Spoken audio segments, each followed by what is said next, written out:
যেন প্রতিটি শব্দে তার হাতে ছোঁয়া লেগে আছে। আমি পড়তে পড়তে হারিয়ে গেলাম তার কথার ফাঁকে ফাঁকে। দেখি যেন এক মুখ যা আমি কখনোই দেখিনি, তবুও চিনি অনেক কাল।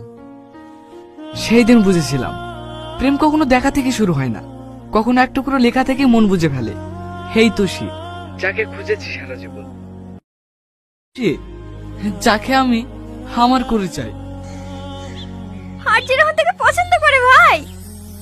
মিস সাথী, আশা করি আমার কথাগুলো আপনি শুনছেন।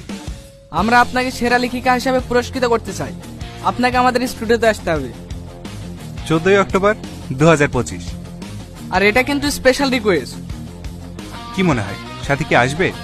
অবশ্যই আসবে সাথী। আমি আপনাকে কোনোদিন সামনে থেকে দেখিনি, তবে আপনার চিঠি পড়ে আমি মুগ্ধ হয়ে গেছি। আপনি প্লিজ আমাদের সঙ্গে দেখা করুন। এই প্রেম প্রেম মরশুমে তাহলে শুনে নেওয়া যাক একটি প্রেমের গান। ইয়ে, কালকে আমরা আর্যের স্টুডিওতে যাব। আমার তো ভেবেই আনন্দ হচ্ছে। কখন বেরোবি বল? কেন রে, তুই তো রোহনকে পছন্দ করিস, আর গেলে তো সামনে থেকে রোহনকে দেখা হবে। এই জন্য যাবি না মানে?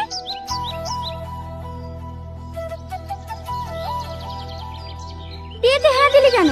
তুই তো রোহনকে ভালোবাসিস।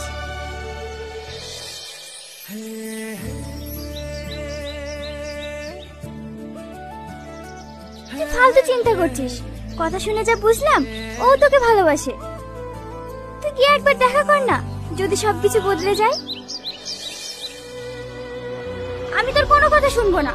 কাল তুই যাবি মানে যাবি। আমি মামার বাড়ি যাওয়ার নাম করে তোকে নিয়ে যাব, তুই রেডি থাকবি।